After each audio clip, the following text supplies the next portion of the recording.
Everybody. Welcome to our Navigating Education webinar series of frequently asked questions.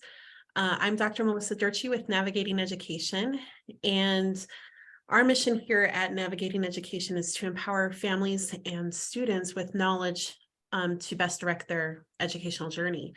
So we accomplish that in two ways. One way is we do evaluations for learning disabilities. We also meet with families, so consultative services for families that might need IEPs or 504s in the school systems.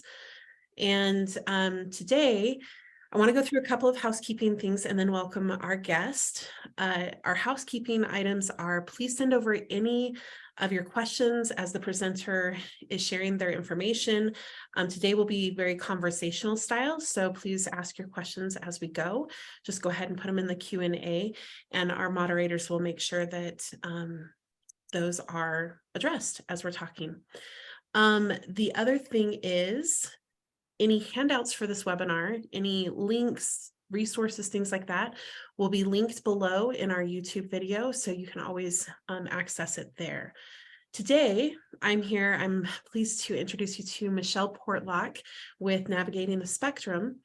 And one of the ways that I know Michele is it's simultaneously a large world and a small world of neurodiversity. And when I learned about what Michele is able to do for families, being able to kind of coach families through when a student is diagnosed, let's say with autism, coaching families on, hey, here are some strategies to try and things like that. And then I connected so much with her journey that she'll share a little bit about today. And I was like, oh my goodness, we are two peas in a pod. And I just, I really connected to her journey because I'm experiencing some of the similar things with having neurodiverse children myself. And so this topic today of how to help with co-regulation when our children are dysregulated or we're dysregulated, I thought was so important because you'll be able to see how much Michele is able to connect with you and just is really real about the ups and downs and struggles and ins and outs of things like that. So I'd like to introduce you to Michele, and she's going to be sharing today about specifically autism and ADHD and how to co-regulate as parents with our neurodivergent kids. So Michele, I'm going to turn the time over to you to introduce yourself and to start us out on our journey and discussion today. Sounds good. Thank you for the introduction, Melissa. Dr. Durtschi. I keep calling her Melissa because she's a professional, but she's also become a friend. So, and I, really but I also, what's that? Go ahead. I sometimes am called Michele. So I mean, we wouldn't have that connection. Growing up, if I wasn't called my name Melissa, then I was called Michele. So, well, I love it. I love it. What I want to also share that Melissa wouldn't, because of her professional role in my life also, is that I've taken I have 4 children, and all 4 of my children are neurodivergent. 2 are autistic and 3 have ADHD. I have ADHD, my husband has ADHD.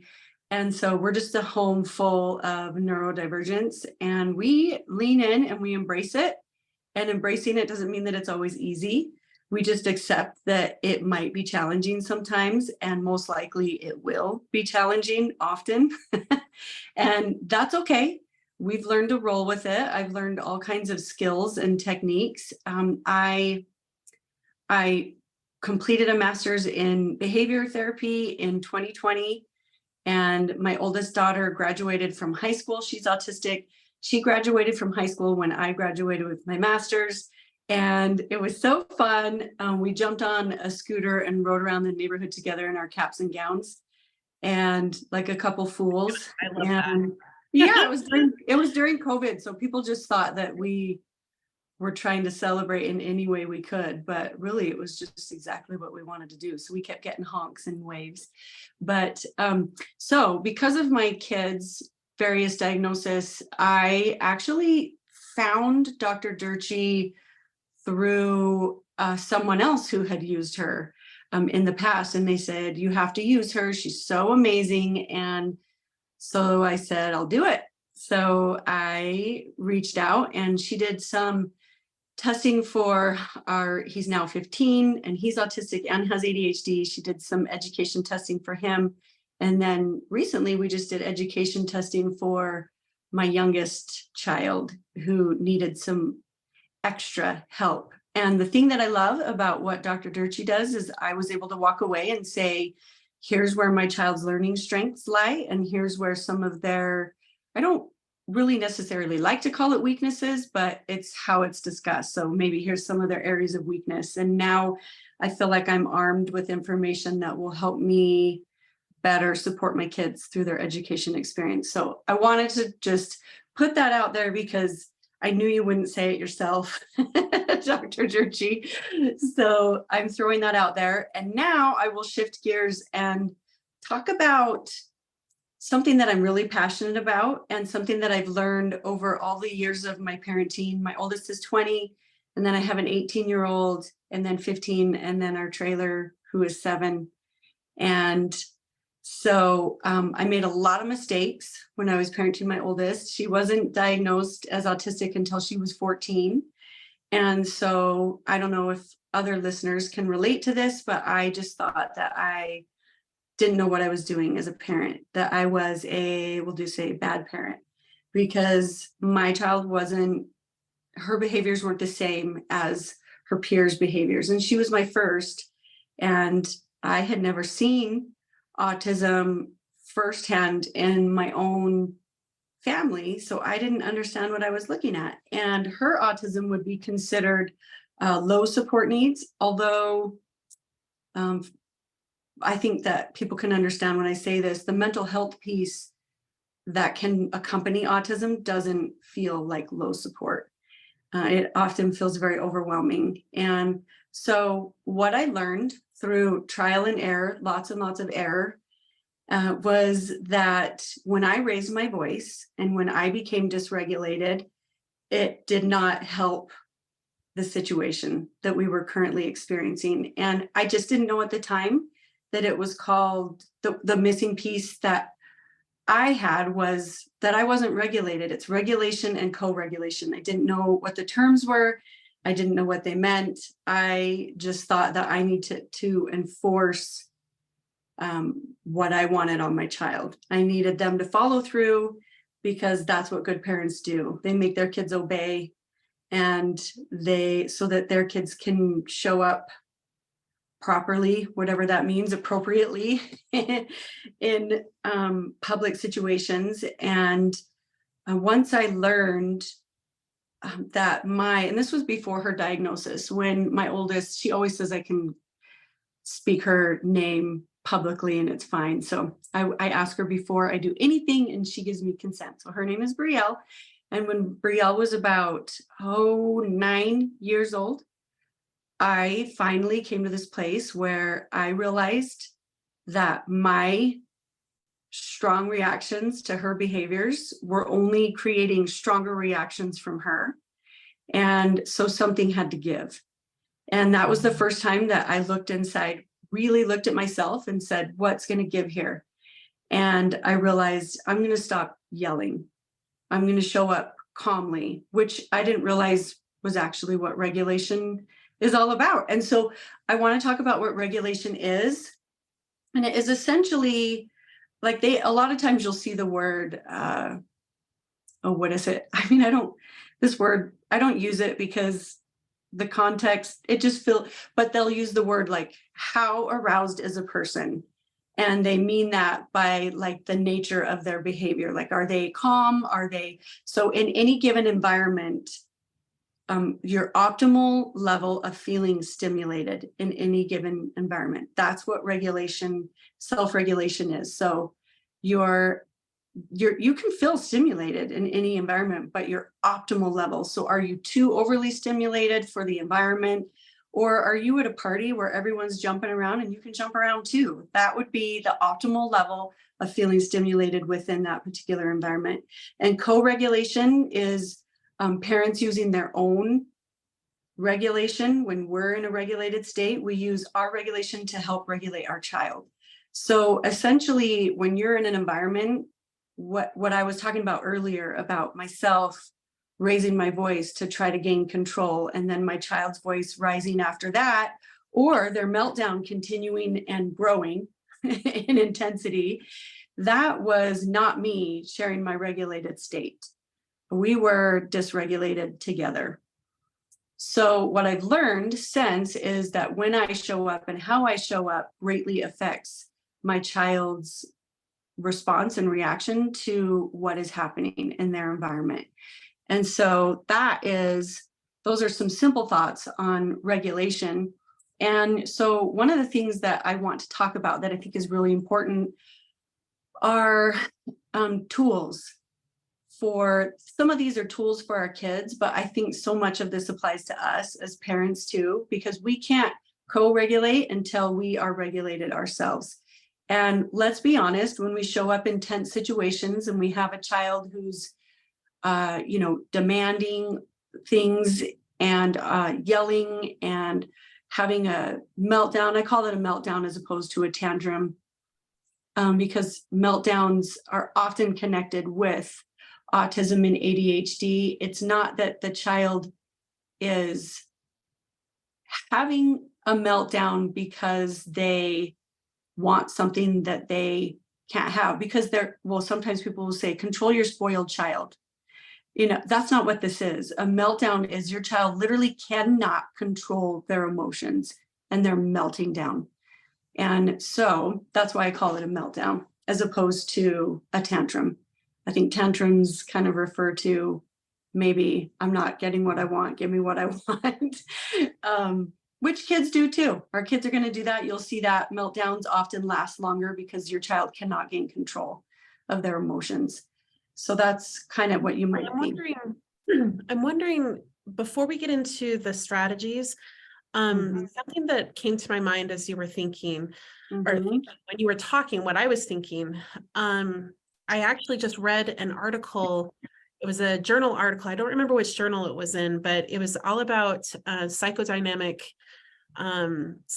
psychology theory. And that's not the important part. The important part is I was reading through some of the items about psychodynamic theory. And one of them that stood out to me because, I remember the topic. It was all about COVID. That's what caught my eye, is looking at COVID through the eyes of psychodynamic theory. That's what took me to it. So one of the things that it said is this idea in psychodynamic theory of parenting, because psychodynamic theory is all about relationship between two people. And we have to navigate these relationships all over the place. And it was saying for parents, it was talking specifically about parenting during COVID and child development through COVID. And are we seeing delays and things like that because due to COVID? It was one of the parts that really stood out to me was it was talking about good enough parenting. Of that, it's not about perfection. It's not, because we all get down on ourselves about, I wish I could have. I remember you saying that right at the beginning of making a lot of mistakes. You were doing what you could, this good enough parenting with the knowledge that you had. When you realized that that wasn't working anymore, you went and sought more things. People on today's webinar, in the past, you didn't have the knowledge that you're gaining today and will gain in the future, and you change behavior as you gain more knowledge. Yeah. What stood out to me is that they said that good enough parenting also has shifted the dynamic during COVID because our kids are experiencing different things than they have before. This idea of going out and experiencing the world and then coming back to your caregiver, this independence coming back, like a toddler, like a teenager, when they're developing independence things, you go out, you experience the world. When you're dysregulated, you come back to your caregiver, right? The problem is during COVID, it was really difficult to have that, be able to let them out and come back, because COVID created this, everything's unsafe in the whole entire space. And and so just this idea of, I guess what I came away with was it was very normalizing and validating that as a parent that I have a tendency to get more dysregulated. I have to do a lot more to regulate myself than I did 3 to 4 years ago.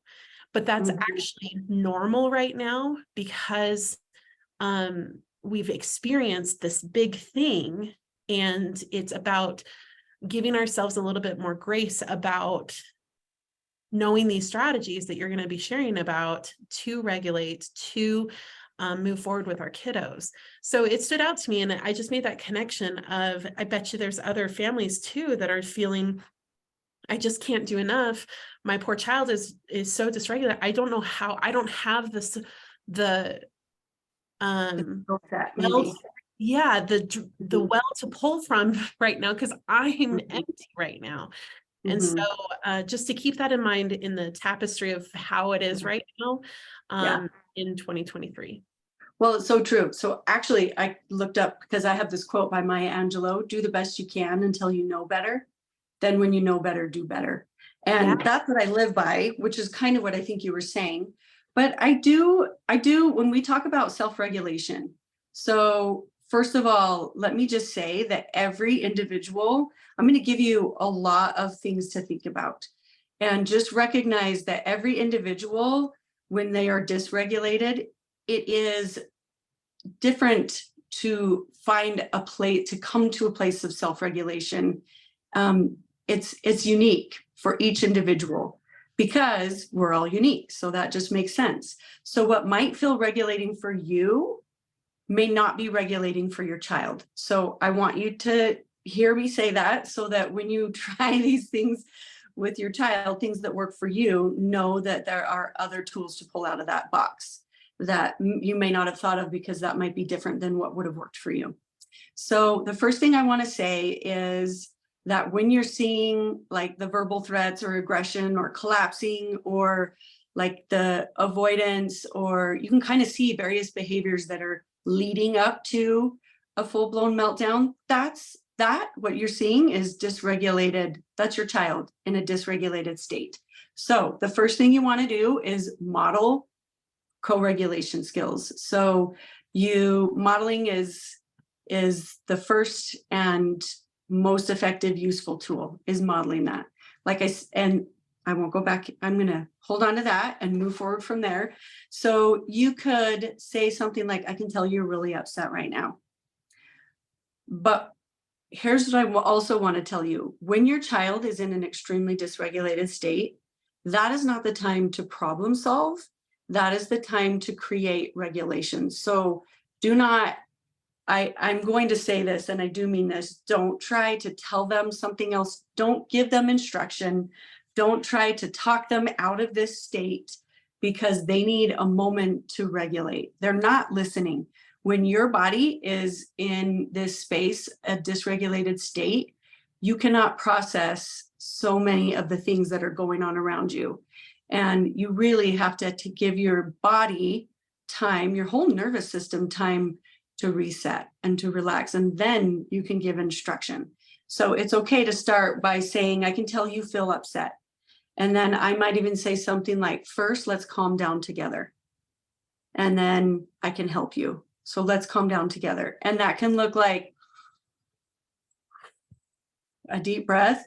So I will say that I've done the deep breath so often that my 7-year-old now says, oh, mommy's trying to calm down. And I'm like, yes, I am, sister. And usually it's because, I don't want to tell her, it's you. You're what's making me want to calm down. But because it's not always her. And I try to take ownership of my own behaviors, the way I show up. So, but we do have little triggers. So I'm just making note of that. So I like to model that, and that can be through breathing. That can be through sitting down and just quietly. Sometimes I model it by turning on soft, quiet music.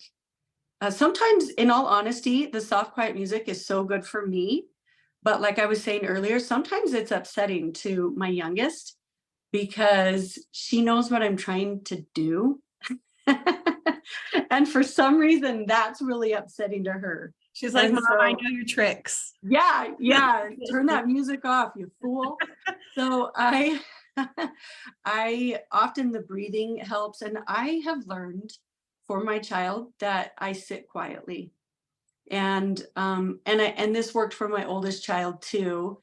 It's mostly been these two children of mine, that my oldest and my youngest, who've really wrestled with dysregulation, at least dysregulation that is visible.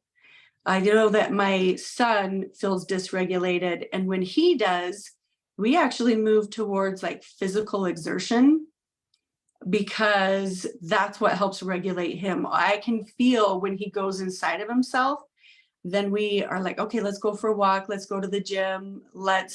Oftentimes I'll say, hey, grab this leash and take our dog for a walk, because just that physical exertion helps him regulate. I try to teach him that, but he's a teenager, so he doesn't like to be told his business. So there are different, so those are some of the things you can do in the moment. Another thing that I saw that was kind of interesting to me is I actually haven't purchased these myself, but I looked at them online and thought I could see how that would work for my kids. So like liquid timers, there are timers that I use that I love, but sometimes timers can cause a little anxiety in a child because they know that something's going to end. And so, and there's a time and a place for those, I do believe, but liquid timers are kind of fun because you just see the drops coming down slowly and your child's kind of watching it go. And it's a way that calms, it's a visual calming tool, is through a liquid timer. And you don't even have to say we're timing something here. You just say, I'm going to turn this on for the next 5 minutes and let's just watch the liquid timer, and it kind of helps calm your child visually. So there's breathing. There's also, I've shared this before, but I like having like ice cold, like ice cubes. There's something about when we talk about our nervous system, you can tap into all of your senses to help bring that calm in your nervous system. And one of them is touch, which is also associated to temperature. And so that cold, there's something about the cold. There's research on cold temperatures. Sometimes they tell you to splash your face with cold water, but I don't like to do that during the day because I wear mascara, so it doesn't work out for me. And my kids actually don't like that either. So sometimes I'll bring in just a little cup of like ice cubes, crushed. I usually do crushed ice cubes because that's what my kids like. But you can also do just like a water bottle full of ice cold water, and just a sip of that kind of helps your brain go, oh, it's almost like it breaks the hyper focus on what they were upset about. It's just that switch in temperature. Mantras are always good especially if you're looking for yourself. If you're saying, I need to calm down, I have mantras that I use. A couple that I use, if you want to borrow some of mine, are things like, if she could, she would, but she can't yet. In the heat of the moment, I'm often just shortening it to, if she could, she would. But I remind myself they may be able to at some point. It's just not yet, not here, not now. And the thing to remember with that mantra is just that our children developmentally are all in different places. And so if they knew how to regulate themselves, they absolutely would, but they can't. And so but they can learn that over time with our guidance. And sometimes it requires the guidance of professionals that you're bringing into their lives. So I use that mantra, if she could, she would. And then I also use, I'm the adult. And I was reminded, Melissa, you're the adult. You're the adult. Yes. And that one, like, sometimes I feel a little guilty, so I don't mean to bring like shame or guilt, but I am like, I'm the adult. I can show up as the adult. It's more like hey, remember who you are. Let's show up like that. And then if I mess up, and I have a meltdown right alongside my child, when we're both calm, I can turn and say, that's not how I wanted to show up for you today. And I'm really sorry, and I'm going to try harder in the future. An apology goes a really long way with our children. So just know when you I, mess up, it's not if, it's when. So, yeah. And that was something that I had to learn. mm, And my neurodiverse kiddos have definitely taught me a ton. All of my mhm, children, and all of my children are neurodiverse. So what I didn't realize was the fact that it's just as important, if not sometimes more important, that you model the I've now come down and how to how to reconnect with somebody, mhm, how to say, I'm sorry. That's not, I love how you said, I didn't want to show up that way. That's not how I wanted to show up for you today. I'm sorry mhm, that happened. Because that allows them the space to go, oh, I saw mom or dad, they were dysregulated too. Not that they're going to use that word, but I saw them, mhm, overwhelmed too. Okay, I can come back from this and I can say I'm sorry too. mhm. That we don't have to be the fountain of all knowledge, Yeah. and that we are going to make mistakes. That's the human condition. Mhm. But how to reconnect, I think, is easy to some of the relationships previously in my life that I worked through, of this idea of we pretend it didn't happen Mhm. when we know it did. Yeah. And so acknowledging it and saying I'm sorry for how I showed up is vital in rebuilding that relationship and continuing the Mhm. relationship. I agree with you, and I love that you brought more attention to that. I would say so. There's a couple things that are running through my mind, and one is, man, I was in situations with my oldest. It's a little bit better because I'm older and I've learned more. And sometimes your oldest kids beat the feisty out of you. You kind of you kind of lose some of what you might have initially come to the table with. And for me, that's worked in my favor. And because I also, through those experiences, I continued to ask myself, how do I want to show up in these situations? I put the ownership on me first because, like my mantra, I am the adult and I am the modeler and I am the teacher and I'm the guider and I am the redirector, and those are the things that I do. My child cannot do that without me. They are not in a developmentally appropriate state to do that without me. And so that's why I take ownership first. And that's why the apology works beautifully, because, but only if it's sincere. And so I will say this. This was something else that came to my mind. I was thinking about when my oldest first started having meltdowns. It was shocking. And often what it would look like is I would force her to wear something that she didn't want to wear because I didn't understand it was sensory related. I had no idea. I didn't even know what sensory processing was at the time. So once I figured that out, it solved a lot of our struggles. But I would, have her dressed. She'd be in the car. She would have been screaming for 10, 15, 20, 30 minutes. I got her buckled up and eventually she calms down, but I'm rattled. She's calm and then she starts talking about something else. And I am not ready to shift because I have just become completely dysregulated. So here's what I would share about that. It's okay to say to your child, hey, Brielle, I'm kind of having a hard time finding a calm space for myself, like in my brain. I'm trying to calm my brain down, or I'm trying to calm my body down. I just need 2 minutes to kind of breathe, and then I'm right with you. It's okay to tell them that you need something because you're teaching them that they can ask for what they need too.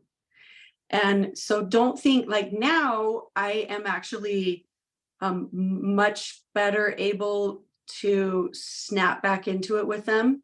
But that took a lot of time, and you almost have to build a tolerance to it. It's like a build up. You have to kind of build that tolerance level for yourself over time. And time is not a day or a week or maybe even a month. Sometimes it's a year and or two. It's just consistently showing up in these ways. And I actually wrote out who I wanted to be as a parent and how I wanted to show up. And I would take my brain to that. Okay, that's how I knew what I needed to apologize for, because it didn't align with who I said I wanted to be. And so therefore I knew that I needed to apologize. That's not who I want to be. I just yelled at you and I want to do better. I want you to know that I'm going to, most of the time, show up regulated, not all the time. And that was my goal. I want to be mostly regulated.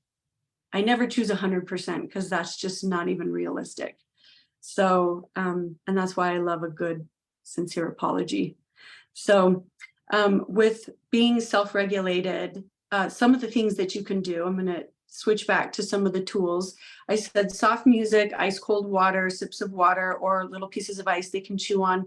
Liquid timers, which is like that visual calming, breathing. There's something called box breathing where you breathe in for, I can't remember how, I think it's 5, hold 5, breathe out 5. If 5 seconds is too long for you, shorten it.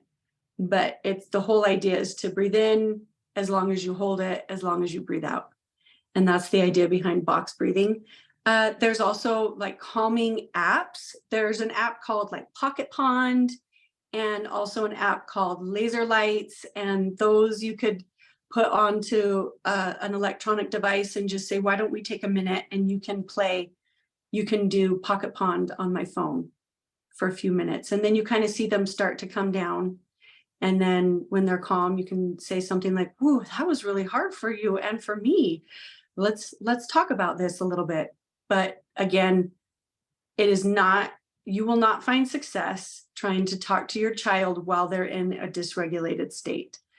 So I would just kind of decide to take that out of your repertoire of what you think may be tools.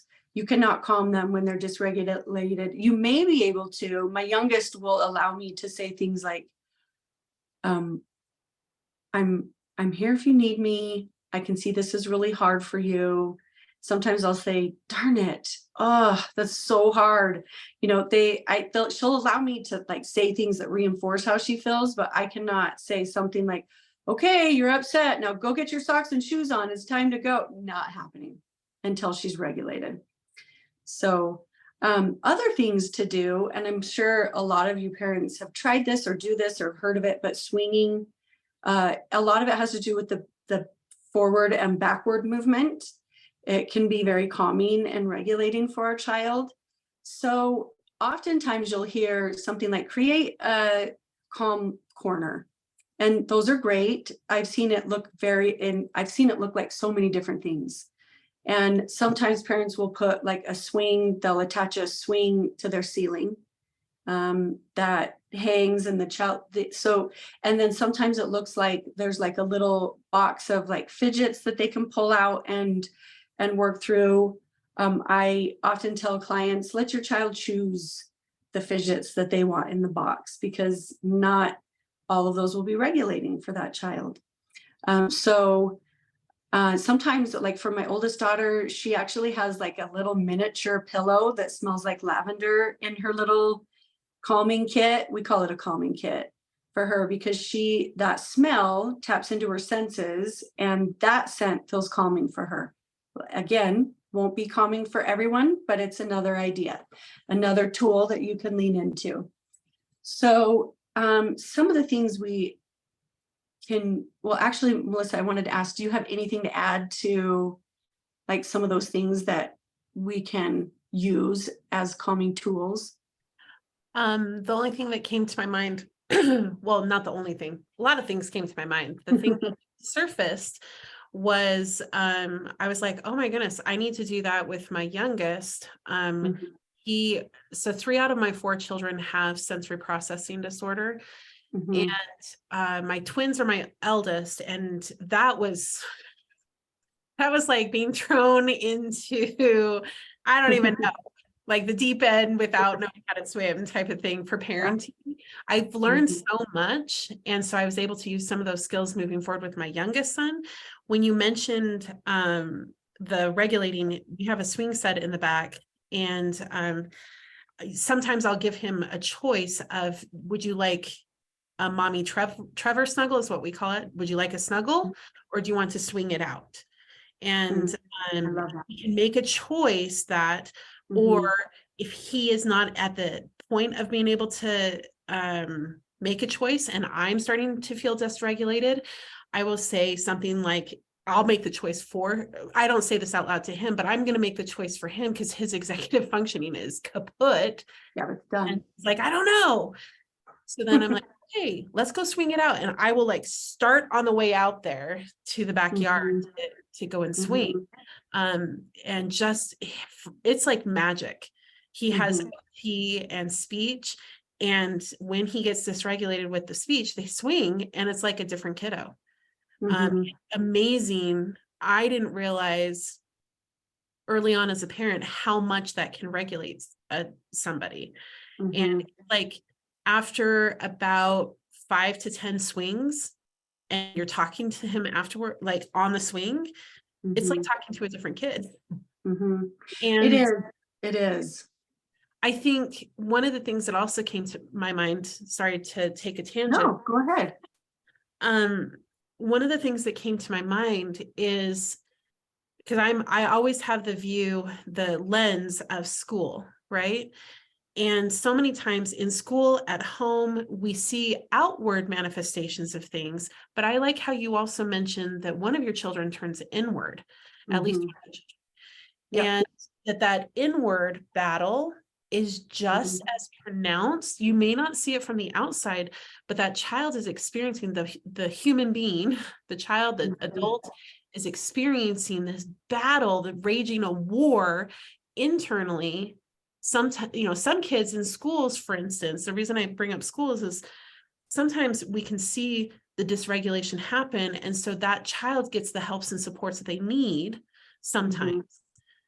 Whereas a student that's struggling just as much, but internally, Mhm. sometimes can be related to our girls who are Mhm. taught to internalize more. Sometimes Mhm. it depends on the situation. That's an overgeneralization, but with their behaviors, they may not seem dysregulated, but internally they are just completely Mhm. dysregulated and may not, because it's internal and we don't see it from the outside, um, they may not get the helps and supports that they need. Mhm. So just to validate that the internal struggle and the outward struggle, you can be dysregulated in a lot of different ways, like you had mentioned. Mhm. So, but That's experience, right. my children, swings are amazing They things. are amazing. They are amazing. And we've discovered that so are boxing gloves and a punching bag. And for that physical exertion that we need to get out. And also like little mini trampolines. We have that too, and the jumping. And so there are so many things that you can do. And I give you these ideas so that you can put them in your pocket and you can pull them out when you need them and say, I'm going to try this today. And then you can say, that actually really worked. I'm going to hold on to that. Or, oh, that didn't work. I'm going to try something else. And trial and error. I mean, now I think that I look at my children now and I kind of know what works for them now, but it took some time. So just be patient with that. Now, here's something else that I want to talk about that's a little bit of a slight shift, but we want to talk about why behaviors occur because sometimes we're looking at our children. And so we just hit on sensory to some extent. Sensory can come in the form of, so that is one of the reasons why behind behavior. Maybe you're in a public setting and it's too loud. The lights are flickering, the sounds are too loud. And for us, it may not be that loud. And we might not recognize why our child is experiencing that, but just you need to be in a place where you can say that's just how they feel. and honor that they feel that, because that, when we honor it, we're able to step in and help them self-regulate, as opposed to saying, oh, you're fine. And just because that's when you'll see the meltdown build up, because we want them to be I fine. have to say on that one, Mhm. that is one of the things that I'm trying to change in my vocabulary of, Mhm. it'll be like, I will say, and I have always meant it to be comforting. Like, it's Mhm. okay. My Yeah. youngest, he comes back at me, that just sets him off. And he's like, but it's Mhm. not okay. And I'm like, it's not okay right now. We're You're like, right. oh, I meant it's not okay. Yeah. So, but I think it's true. Like, if they are showing you through their, sometimes you'll see it in like little small behaviors, like maybe they're a little bit more aggressive, or maybe they're a little, maybe they're shutting down, like we said, or maybe they're talking really fast, really fast. You can kind of see some of these behaviors shift in what their typical behavior is in a regulated state. And so it's something to pay attention to, because that's where you can tap into some of these tools. And sometimes that looks like you're at a party, it's wild, you can see your kid is off in a quiet space. It's okay to approach them and say, is being over here what you need right now? Or would you like me to sit on the front porch with you? You know, you're finding, you know, that they need to regulate, and your goal is to regulate with them. And so you can come up with an idea. They're clearly overwhelmed from the sound and the noise, often smells. My oldest, you forget about opening a banana or an orange anywhere near her. We tried it in the car, and good thing they're biodegradable, is all I can say. So um, it just doesn't happen. It doesn't work. So some things you have to adjust completely, and that's not what you can do with that child. They have definite no-goes. And so you work around that. And it's not that your child is in charge, which is what it sometimes feels like. Well, great, I'm giving my child all the control. What you're really doing, I want you to shift that thinking and say, I'm actually giving my child the calm that they need. And therefore, it's the calm that you are hoping for too, because their nervous systems, when you're looking at a neurodivergent individual, not all nervous systems are created equal. And some sensory processing disorder in particular it's a disorder, and you have heightened awareness to these senses, smells, touch. My 15-year-old, I haven't hugged him since my birthday in October because we fist bump. Or I'm oversharing here, but I'll punch him in the rear sometimes because he doesn't care. And I just am like, I have to have some kind of contact with him. And so sometimes it's funny, and sometimes it's just simple, like a fist bump. Do I wish we could hug? Absolutely, because one of my love languages is touch. So that was very hard for me, but I accept that it is not okay for him and it doesn't work for him.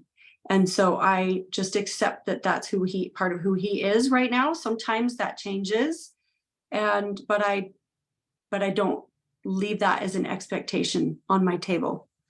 So the other thing, what's I that? love how you shift this thinking into oriented to the child. Like that's what they need right now. That's what they, when you mentioned about at the party, going over and checking on them, instead of forcing them to go back to the party because that's what's expected in that situation, instead it was focused more on what the child needs at that time. And I think that's really so powerful, because I think so many times we focus on societal norms or what we have been taught to know about something, which isn't a bad thing. It's just at the party, for example, you know, you were taught social expectations of how we should show up in that kind of situation. And some of them, sure, we can, but sometimes we have to focus on, what do I need as the individual? What does my child need and sometimes it's not going to the party, and that's okay. That's You know right. what I mean? And so really focusing, I love how you change that focus to be on what is the individual need at that time. That's actually yeah, I love that you went back to that, because that is actually what I ask myself regularly.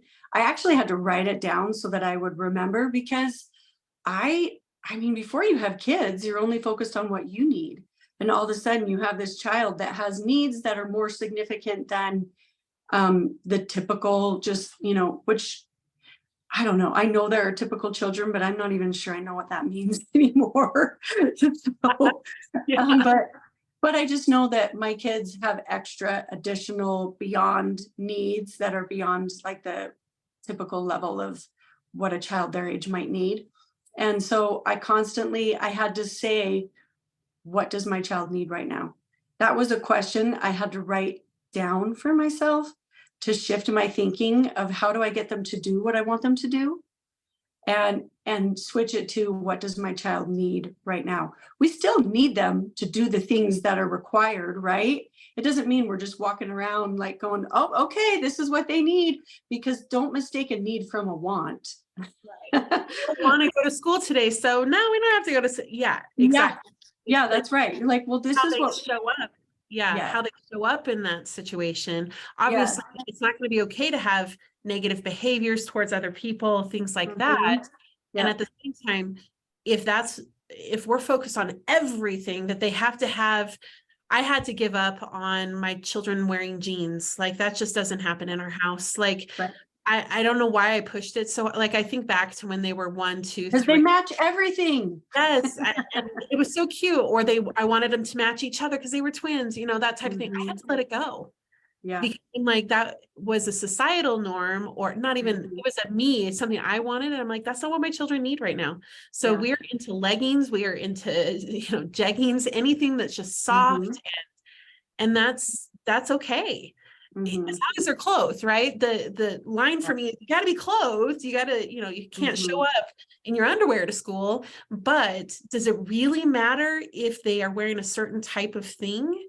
It mean like the jeans versus the jeggings, or it really, at the end of the day, it didn't matter as long as Yeah. they were showing up, and that helped them show up better. Yeah. And so it's That was something a that I lesson. shift my thinking on. Yeah. That was a lesson I had to learn, because I wanted the matchy, cutesy stuff too. It doesn't happen very often over here. So they're sensory. That's one of the whys behind behavior. They're behaving this way because they are having issues that are connected to their senses. The other one is attention. They're seeking attention. By the way, this is all like evidence-based. This is all from behavior and what researchers have discovered why behaviors occur. So you could say, okay, my child is yelling right now. Oh, they need attention. They're seeking attention from me. They want me to know they're serious about what they want, and they want that need met. And so they're seeking attention, and you want to reduce the yelling. And you might show up by, like, I have one client who puts his hand on his child's head and just is like, I'm right here. I know you need me, but you need to wait until I'm ready. And so the hand on the head is like, I got you. Here's the attention. This is physical attention like this. That might drive your kid insane, by the way. Sometimes touch, not going to work, but it can be very effective. And so sometimes it takes a turning to your child. I hear you. I understand that you need me. And now I need you to give me 3 more minutes to finish this. And then I'll be available for you. It's learning how to express that. You're still giving them what they want, but sometimes they have to wait for it. And then you can also say something like, hey, in our house, we don't yell to get what we want. So when you're ready to speak quietly to me, I'm happy to accommodate you. I'm happy to get you what you need. And so you're setting a boundary, but you're acknowledging that they needed attention in some way. So there's attention, there's access, which is gaining access to something that you really wanted, like that cookie that's sitting on the counter. And so then they're falling apart because they want a cookie. Well, maybe they can have it right now. Maybe that's not even a problem. Maybe in your mind, you're like, yeah, I would have given you the cookie if you just asked me for it. So one option is to say, hey, buddy, or whoever you're, hey, buddy, when you're ready to ask me for the cookie, I'm happy to give it to you. And sometimes that takes them a while. And the goal is to stay calm as the parent and just say, I know that you want it and you can have it. You just need to ask me appropriately. And sometimes you need to model it. That looks like, hey, mom, can I please have a cookie? And in fact, not sometimes, we always model it. You can say, when you're ready to ask me, you can say, hey, mom, can I please have a cookie? And I gladly give you the cookie. The goal is not to give the cookie when they're using behavior to gain the attention to get what they wanted. It's attention-seeking behavior. So the other thing, which I think is similar to attention, is access. When they're trying to gain access to a preferred item, preferred activity, preferred person, sometimes access is access to you. And so you're on the phone. We all know we're on the phone, and then 50 questions, taps, screams, like all of a sudden they need you for everything. It's because they don't have access to you anymore. They've lost access to whoever you're speaking with on the phone. And so you can role play in those cases where, like, especially if you're talking about the phone and they're just relentless in gaining your attention, you are gaining access to you. You can role play and say, okay, if I'm on the phone, what are you going to do? And you can pretend, maybe you have a kid toy phone and just, oh yeah, okay. So if I put up my finger like this, that means you have to wait. So let's practice waiting. And so there's different things that you can do, which is all part of teaching and guiding your child through this experience. And then if it's in the moment, I mean, quite honestly, I've tried walking away and closing doors behind me, and then all I hear is kicks and punches through the door. Not so much anymore because my kids aren't really in that place anymore. But I wouldn't be surprised if I saw it at some point again, if it popped up. But it's letting them know that they'll have access to you again, but it's not now, not right now.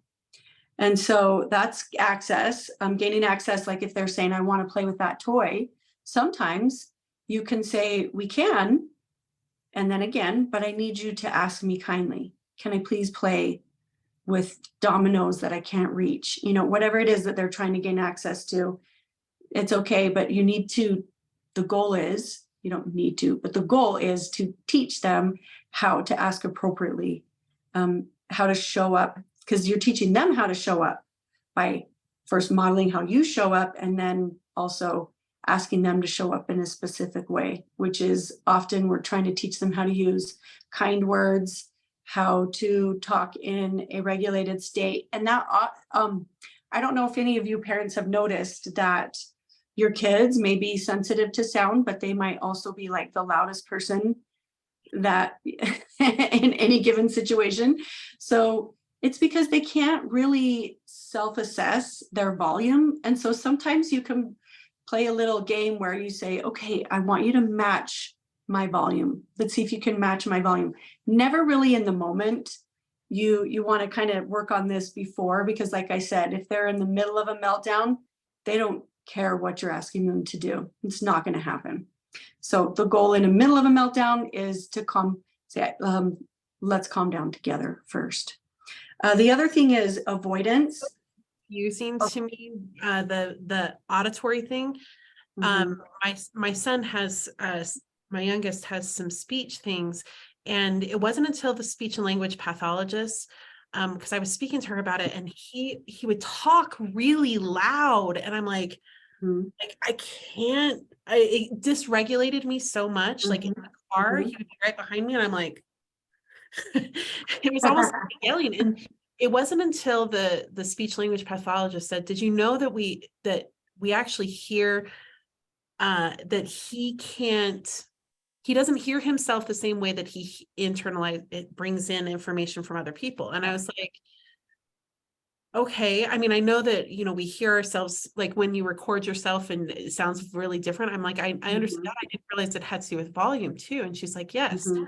So he's not recognizing right now the volume that he's talking at. And that was fascinating to me, because I was like, wait, what? He doesn't realize that he's talking so loud. And she's like, no, he thinks he's talking just like you are. And I was like, that's fascinating to me.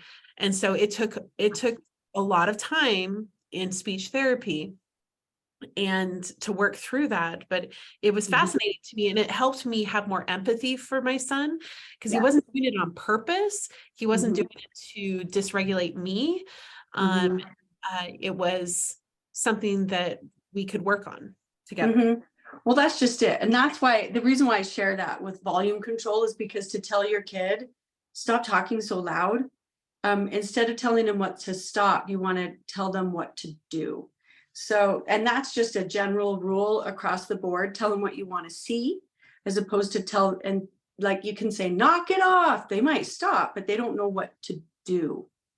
And so you're stopping a behavior, but you're not teaching what instead.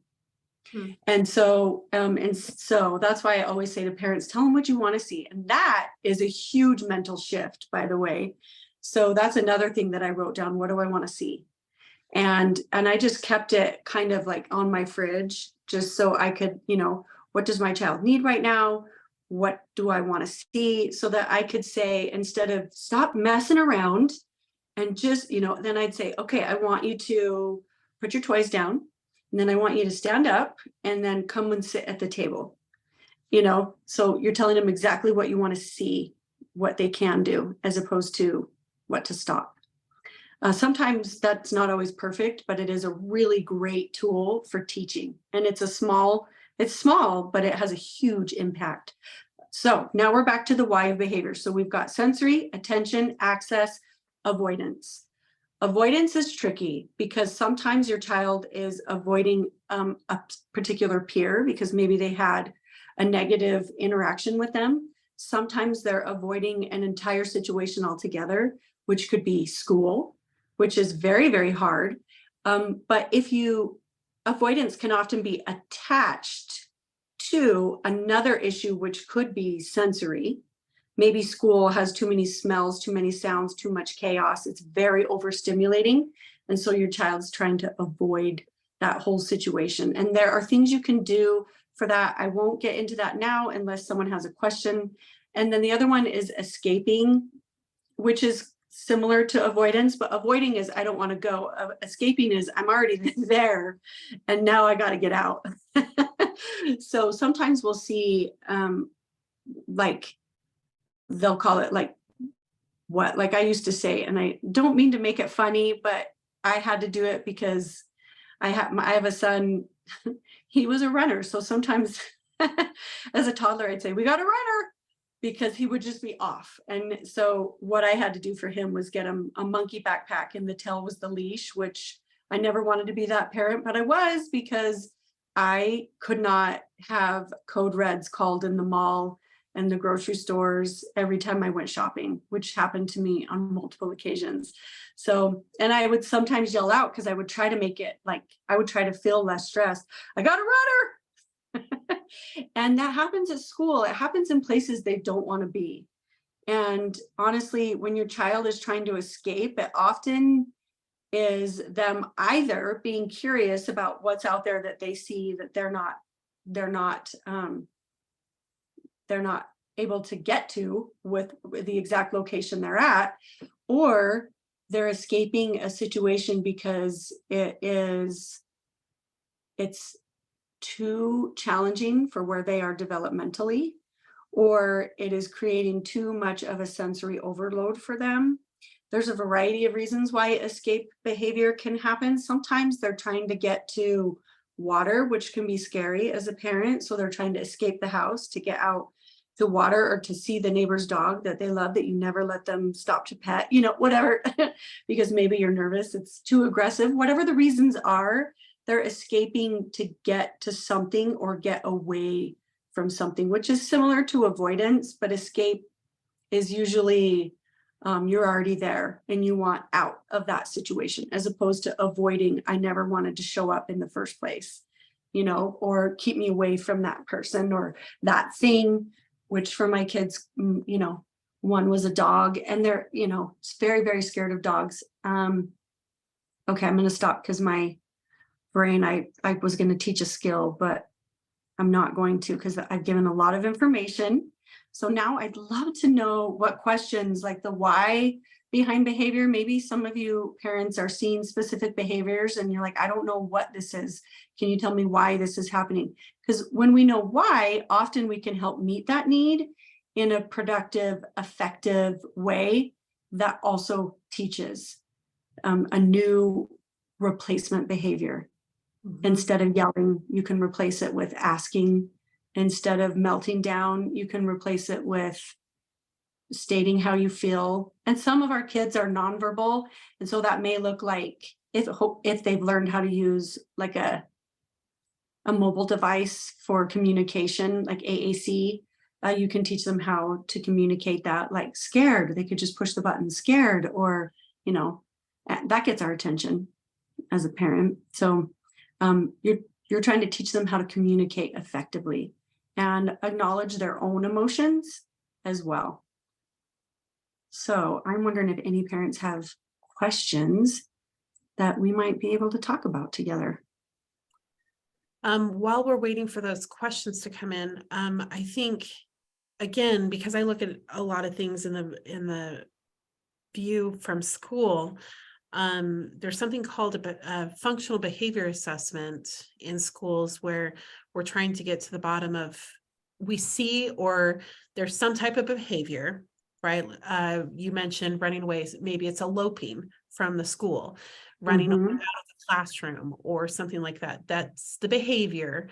And then looking at the reason behind it. I wish that there were more classes or trainings or something around how to do these, or how to ask questions like this, because that's at the heart of when we put the student in the center of it, not blaming the child, but being curious about the child and asking, I wonder why they're choosing this behavior. You know, it's an avoidance behavior. So what are they trying to avoid? What is it that's overwhelming their self, their brain? They're trying to get away, trying to avoid something.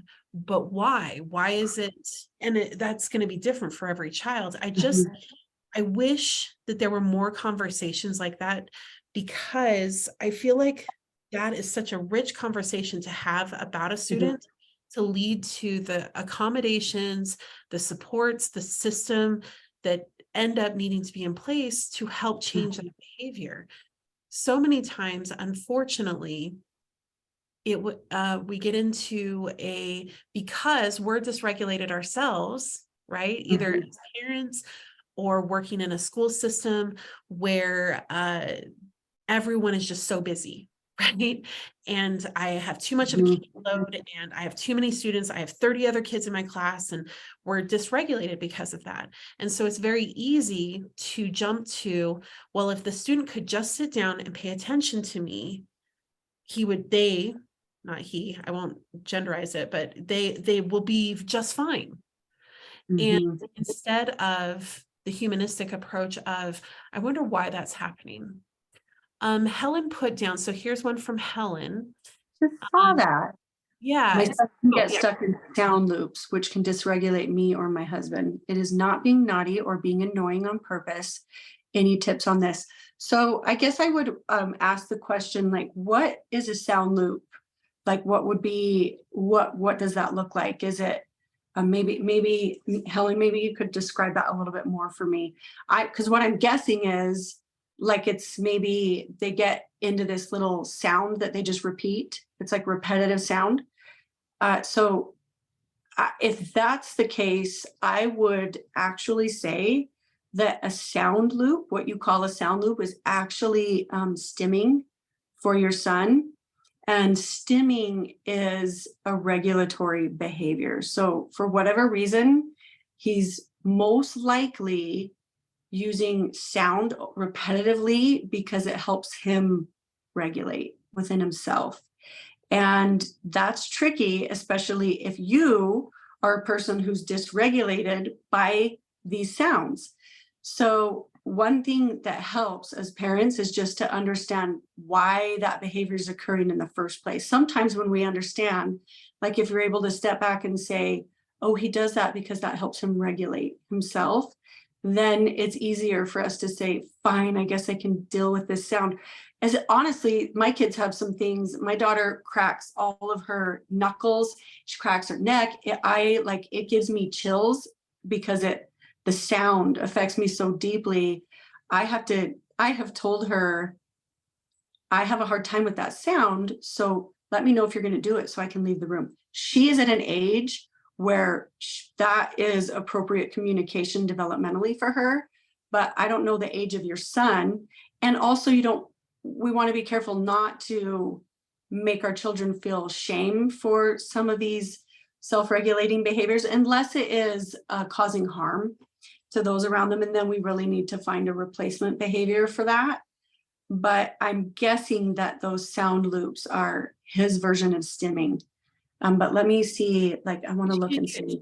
Yeah, you continue on to that, which can get tricky because Helen, if your son is at the age of being in school, that can be tricky on how do we help with that. My daughters hum and sing.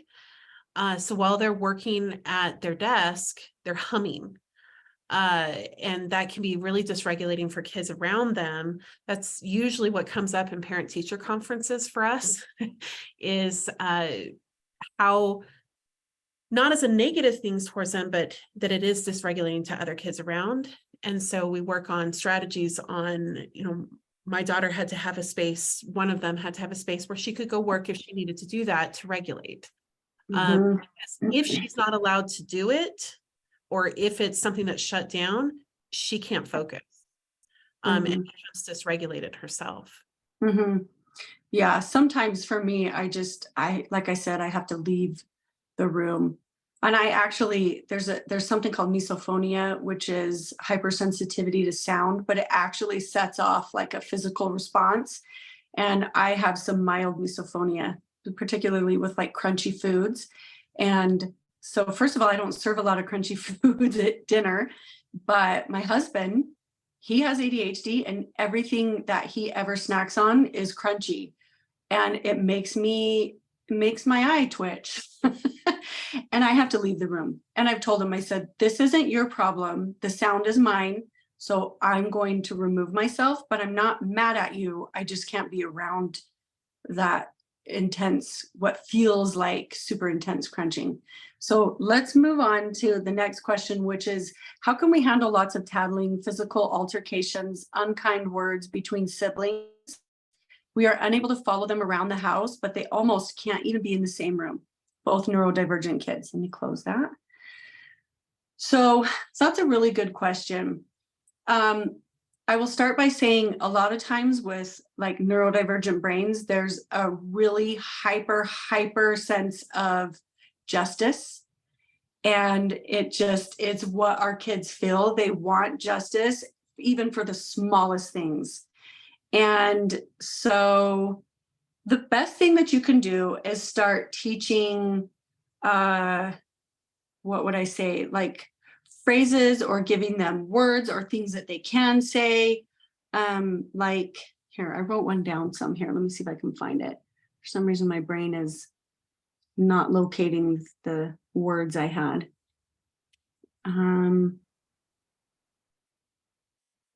Let's see. Well, I'm not finding what I wanted to share about that because I thought about that. Using words like, oh, well, that's specific with communication. Okay, so what I would say is sometimes our kids, first of all, it's really tricky. And I didn't think that my two oldest would ever be friends. They are now, and they also still have their limits with each other. And they've learned that. And I actually embrace that exists because it took a long time for them to be in the same room because I had one, my oldest was definitely more, okay, what can happen with neurodivergent brains is that they get stuck in how something should be. This is how I see it. Therefore, this is how it's going to be. Like if they have a friend who's over there playing with them, if you've invited a friend or let's say sibling, and they're building with Legos, they may say in their mind, okay, this is how it's going to be from beginning to end. We're going to build this. This is what it's going to look like. And this is how it's going to be played. But that's in their brain. That's what's stuck in their brain. And that is not in their siblings' brain. Their siblings like, I got a ball and I'm going to throw it at the Legos because my idea was we'd build and crash. Neither idea is wrong, just separate ideas. So each of them are going to get frustrated when it doesn't go the way that their brain has thought about it. And that is really, really common in neurodivergent brains where they get stuck in a thought and it has to be that thought. And therefore it leads to a meltdown or a scream or a punch or a hit. And so one of the things I recommend, and it's a little tricky because it's, first of all, when that's happening and they're fighting, you can just separate them. Okay, it looks like we're having a hard time. I'm going to have you do Play-Doh over here and you're going to do, and that's what that looks like. And you can give them smaller moments to do things together, which is tricky because as parents, we're like, just go play because I need to do the dishes. So you want them to interact with each other. It's sometimes why we think we had multiple kids, so they could entertain each other for periods of time. But sometimes their little nervous systems and their brains, how their brain processes information cannot handle long amounts of time.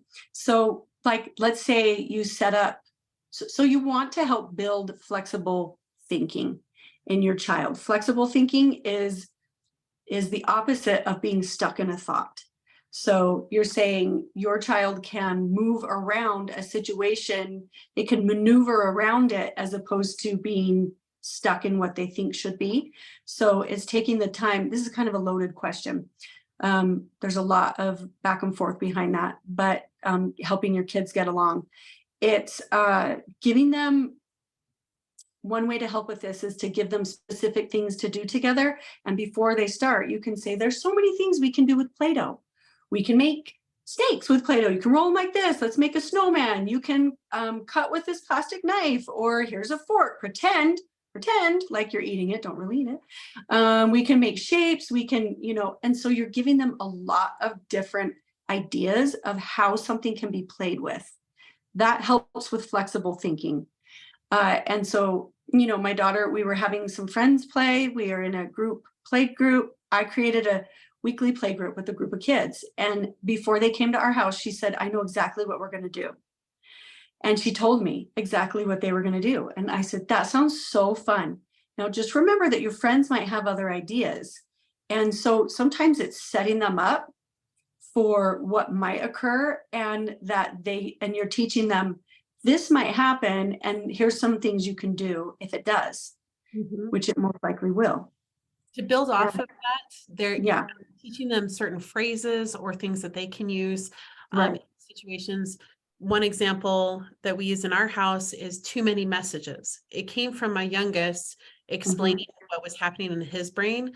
And he's like, I just feel like there's so many messages. And it just kind of stuck with our family. So coming up with a phrase that they can use, too many messages, sends a message to our whole family, stop.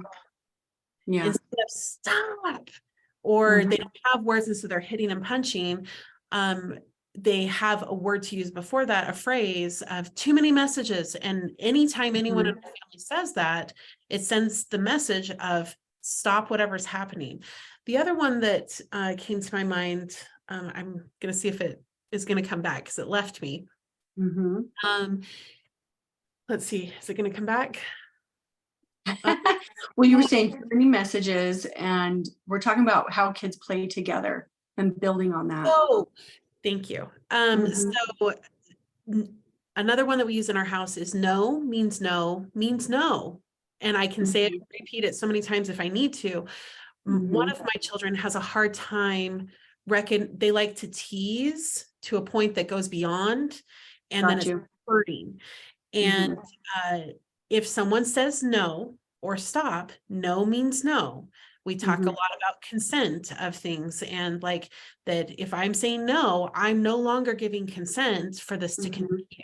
It doesn't matter if 2 seconds ago I was having fun playing, we were, high-fiving, doing the basketball. It's now gone too far for me. No. No means no means no. And teaching them words or phrases that work for your family can can help with that. It, Well, it can. And I think, like, I will just add to that. Sometimes you have to allow them to play separately and then schedule the together time. And so you're setting up different activities for your kids. You definitely want to teach them. That's why you set something up they can do together. And it's not micromanaging, it's overseeing so that you can teach and guide in those situations when they are interacting with each other. So it's to say the sibling had an idea and they're stuck in their thought and it's a instantly angry, like, no, that's not how I was going to do it. You're there because you've planned it, you've scheduled this together time, and you're able to say, hey, I so get that you had that in your mind, but your brother wants to try this. So can we try this? Or can we let brother try this? Or it's not even asking permission. Let's let brother try it his way. So you're giving an opportunity for the child that's wrestling with it to see that there's other ways and to accept that there are other ways.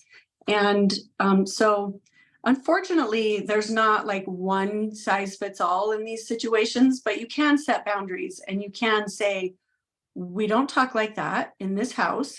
If you're upset, you can go sit in your calm corner. You can go, you can teach them how to regulate, but you can then also say, if you're upset, you can say, I'm upset. You give them phrases to use, like Dr. Durtschi was saying earlier, or you can remove them, but it doesn't have to be forcefully. You can just say, how about we take a break? You can teach your kids to ask for breaks. I need a break. Because for whatever reason, that situation is too unsettling for them. It's too much. and this kind of bridges us into our last question for today. And I'll go ahead and read that. This idea of, and I just lost it. Darn it. It's okay. We'll look at this. We'll look at the question. So the question says, how do you handle getting teachers and school admin? Oh, so the bridge was, I'll revert back to the bridge. The bridge was, yes, all of these things. And we ask our kids to advocate all the time at school. They're trying these things at home, but it can be really intimidating to do these things at school. Yeah. And a buzzword in school is advocate. Well, if the child just told me what they needed, and sometimes we need to realize kids can't do that sometimes. Yeah, they're unable to tell. The place where they feel comfortable. They may struggle with it at home. Heavens, school is a totally different environment and they're going to struggle with it there. So the question says, how do you handle getting teachers and school admin to buy in? I find as a paraprofessional for the past 2 years and as a parent that this has been the biggest struggle, especially for the kids, my own included, that internalize their meltdowns. It's so hard to get other adults on board since what actually work feels counterproductive, especially to neurotypical adults. That's good. That's a really, really solid question. The first thing I say is that education opens doors. And so the first thing to do is educate the teacher and educate the principal. Here is what my child is experiencing. This is how they react. This is how they respond. This is why they do it. So then you ask the question. First of all, you can come in with, I have some ideas on how I think we can meet these needs in the classroom, but I'd love to hear your thoughts first. So always the goal of buy-in is to let someone know that you value their opinion on it too, even if when they share their opinion, it is so off base that like it's just in left field and you're heading right. Even still, that may be how they feel about you and your thoughts on that. But here's the thing. You know your child better than anyone else ever will. So you know what will work for your child. Sometimes things arise where you say, I actually don't know what to do in this situation. And then you're either reaching out to a professional or you can say to the school, like, what have you seen that's worked? That's worked, that has seemed effective for kids. But here's the struggle also. So the buy-in is educating them.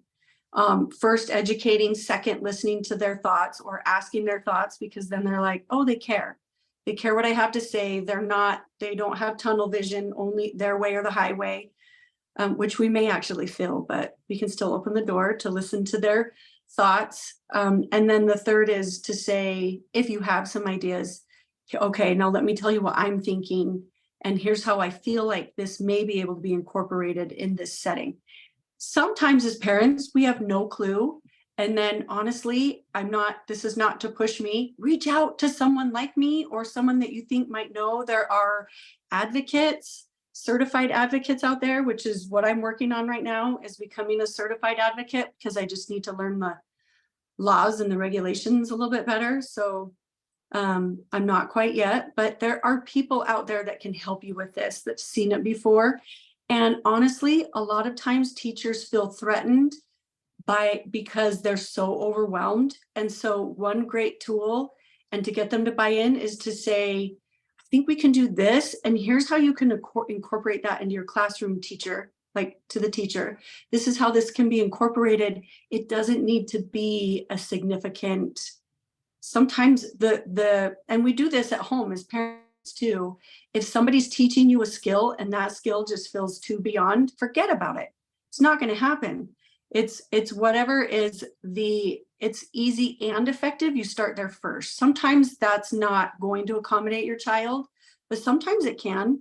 It's okay to go with, let's see how we can, how this can be done in your classroom that doesn't cause severe major anxiety for the teacher too. Yeah. To add on to that, one of the things that I usually, when I'm working with a family that's trying to resolve whatever it might be at school, could be to get on a 504 or an IEP, or to resolve something like this, is I will, because the child is going to be dysregulated if they're trying to sit there and explain everything, right? I usually ask for the child to be recorded, that they can be played if there's a meeting, if it's escalated to a meeting, and just having them in a safe environment where they can talk through kind of what happened, or helping people understand them. We noticed that there was a really tough experience that you had, and that you left the classroom. Can you talk to us about why? But that's all recorded pre-hand. It's not in the moment they are put on the spot. The other thing that I would suggest is so my daughter, who has a 504, makes a video each summer. So it's a great time to do it. It can be done at any time, but she makes a video or a PowerPoint presentation is how she likes to do it. And then she does a voiceover, and she does, this is who I am. These are all I'm into this type of art. I love digital art, 3D art, things that they can connect with her on, right? I happen to have dyslexia. Here's what that means for me. This is how it feels for me. And then here are the top 3 to 5 things that adults can do to help me. So when things come up throughout the year, this is already pre-done at the beginning of the year. It's not even related to the incident or anything like that. I just resend it. Oops. Like if the teacher's reaching out and saying, hey, your child happens to be having a hard time in class, I have already sent it, because I send it to all the teachers. We actually, now that she's old enough, we send it from her email address. It's her talking. It's not me saying, here's what she needs. It's literally Abby saying, here's what you can do to help me. And join my team. And it's her being able to describe it. And the teachers have been super receptive to it. I send it to counselor, admin, teachers that she might be working with, anyone that might be interacting with my daughter. I send that over to them. And if there's anything that comes up throughout the year, then I resent. Thank you so much for letting me know and getting me involved in the process. Here's from Abby's perspective from the beginning of the year on things that can help and to regulate. And I send it along attached. So that might be something also. And I love that. I'm sure that there's a ton of other things that we can talk through. And I think you are such a resource of knowledge and such a source of knowledge. And if people want to, because this is the type of thing that I know that you do with families, is to take scenarios and now come up with ideas. Break it down. That's Yeah, right. exactly. Mhm. So if there are people that would like to reach out to you, what would be the best way for them to do so, Michele? Okay, so one way is I am getting a new business phone number, so I won't give you a number right now, but you can reach me through email, which is Portlock Michele. So it's Portlock. Michele is with one L. So portlockmichele@gmail.com. That's probably the best way to reach me right now. Also, I do check my Instagram. I have a business Instagram and I read those messages daily. So it may take me 24 hours to get back to you, but I will get back to you. And my Instagram handle is at navigating.the.spectrum. And you may actually read through the history of that of some of my posts and say, oh, that answered my question. So I do a lot of posting on autism, some on ADHD. There's a little bit on executive dysfunctioning, which I should have more, but it's a lot to put in a post. Yeah, So yeah. multifaceted. What I'd Yeah. like to do is put any of that information, we'll update if you send us anything updated or the new phone number or anything like that, we'll put it into the YouTube description. So those watching that weren't live with us, if you're watching a recorded version, just take a look at the description for the YouTube channel. And in the description, it will have all of that information. Speaking of that, if you want to continue the conversation with us at Navigating Education, we're on lots of social media platforms at Navigating EDU for education. So at Navigating EDU, and you can join us there. Subscribe to our YouTube channel. It'll have updates on further webinars that we're going to be doing with professionals to answer these frequently asked questions, because I think the more we learn, like going back to what you said, the more that we learn and educate ourselves, the more honed in we can become with our choices for our children. So thank you so much, Michele, for joining us today. Thank you. Really appreciate it. And thank you for sharing your time with us today. Thanks for having me. All right. Thanks everybody for joining us, and we'll see you online.